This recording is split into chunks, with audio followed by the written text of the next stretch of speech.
Welcome to lesson one, where to find the time for a side business. So let's address the elephant in the room, time. Where to find the time? I'm sure time is the number one objection for most of you right now, and the reason why you don't have a viable side business yet. It is the number one barrier for most people to get started, and I hear it way too often. You will probably not like what I will say now, but nobody has the time to start a new business. They make time if that is really important to them. I will teach you some really cool efficiency techniques of how to make the most of the limited time you have. But it is for you to take that first step and to find that time and commit to it.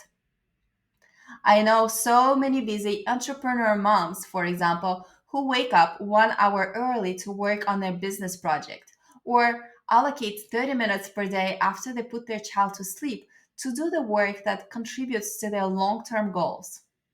A client of mine actually wrote a book in less than 6 months by committing to 20 minutes every evening after her daughter was asleep. I just learned yesterday that her book is now published and is available on Amazon. Even 20 minutes per day compound. The only way to fail is to never get started. So, here are some ideas for you how to make the time. Wake up earlier. Use your lunch break time. Commit to 20 minutes to 1 hour in the evening. Replace your Netflix nights with working nights. Or dedicate time on the weekend. Or take time off work to do the sprint on your business project. I know I've done that in the past. When I was employed, I took a 1 week vacation to focus on something that was really important to me.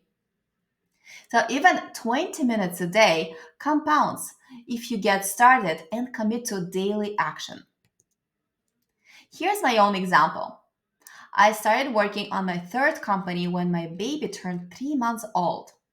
In 6 months of dedicating 2.5 hours per day on weekdays and 4 hours per day on weekends, I created my online course, finished my book, set up the whole business, plus scale down but still run my other two businesses. So take action now because if I could do it, you can absolutely do it too. Use your workbook to capture your decisions. Decide where will you get the time in your schedule. Calculate how many hours per week you can allocate. Schedule it on your calendar right now. Commit to it. For example, decide on an accountability partner or commit to it publicly. Here are my 3 tips to make the time you don't have. Tip 1, time blocking compounds. Tip 2, batching and building systems. And tip 3, 80-20 rule versus the 3 to thrive. We'll now go through all of them in detail. So the first one, time blocking compounds. I already shared with you this example earlier, and I hope you learned the lesson. So now it's your time to make a decision. What easy time block can you commit to today? Schedule it on your calendar on a daily or weekly basis. 20 minutes per day equals 10 hours per month, which also equal to 120 hours a year. So start small, even just 15 to 20 minutes a day, and then scale your commitment. Use your workbook to capture your commitment. Here is another elephant for you. The most common limiting belief number 2 is the timing isn't right. Now that our economy is in the winter season, it's easier than ever to use this excuse of bad timing. Well, here's another news for you that you already know but might need to hear one more time. There will never be the perfect time you're waiting for. It's absolutely unreasonable to wait till your job is less demanding, till your kids grow up, till there's no responsibilities, till the inspiration hits you, or till the stars align perfectly to call you out to make the move. As the time passes, you'll keep yourself busy and always find excuses. Then, Why not keep yourself busy with what really matters and can contribute to your long term dreams that will make a difference for you and your family? Make the move now. The only perfect time is right now. As Zig Ziglar, a famous American author, said, if you wait for all the lights to turn green before starting your journey, you'll never leave the driveway. So let's move to tip number two, batching and building systems. Batching is about taking similar or repetitive activities and dedicating a specific time block on your calendar to do them all at once. For example, when I write articles for my blog, I block time on my calendar to write 4 articles at the same time and concentrate to do only that. This approach helps to avoid switching costs when you waste time shifting your attention from one task to another. Then I do the same thing for the newsletters or for creating slides for this training. I usually schedule a time block between 1 and 3 hours dedicated to specific batching tasks. And once I master a specific task that I know exactly what my process is and how to teach it to somebody else, I organize it into a system and then delegate it to my team. You can apply exactly the same system even if you're just starting out as a one person team who only has 30 minutes per day. Use your workbook and capture your insights. What activities can you batch? Schedule them in your time blocks to avoid switching costs and build systems around them to delegate them later. Start leveraging other people's time as soon as you can. And here's one last elephant for you. I'm sure he's also in the room. This one is screaming out. It's easy for you, Ksenia. You've done it multiple times already. You are an entrepreneur and I'm not. Hmm. Guess what? Every entrepreneur out there started where you are right now. Before I became an entrepreneur, I was not an entrepreneur. That's another obvious truth for you, but even if it's obvious, it is still true. I strongly believe that. Entrepreneurs are not born, they are made. And you can absolutely make one out of yourself. Do you know what it takes? Decision. You can decide right now that you are an entrepreneur. And you will become one because you made this decision. Do you need to know everything that is there to know about entrepreneurship and building businesses? No, you have all the time in the world to learn it along the way and refine it for your specific business idea. Believe me, when I am also learning every day, and as you have seen, my businesses are in quite different industries and sectors. So there's always a ton of things to learn. And this is what entrepreneurs do. The origin of the word entrepreneur is actually French and comes from the word entreprendre, which means undertake or simply take action.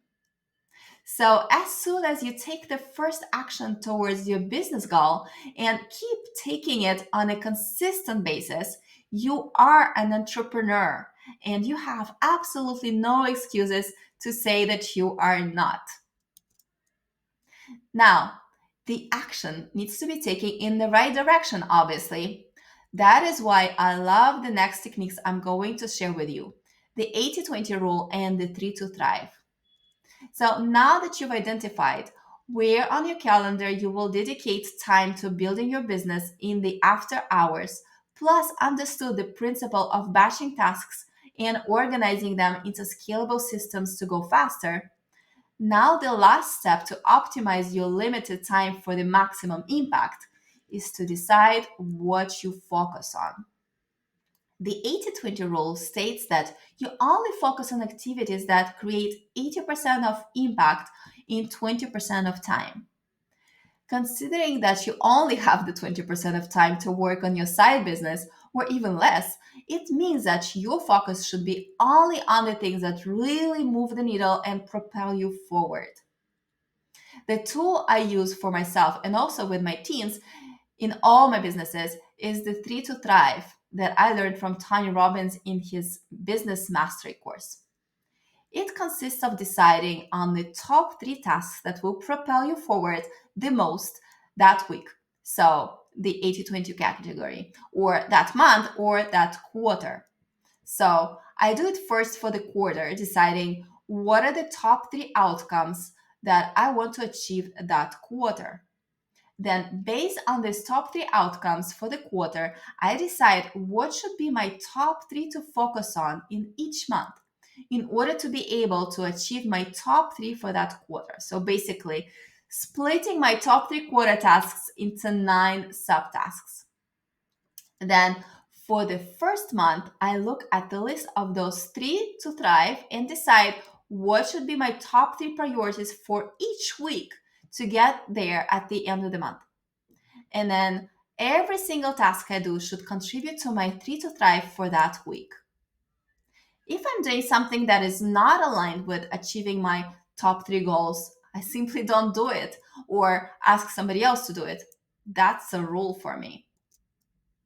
And if you're thinking, it's easier to say than to do, Ksenia, I still have a full time job. Well, let me share with you all the jobs and business opportunities that I currently have and how I'm still finding time to new side businesses to integrate into my portfolio.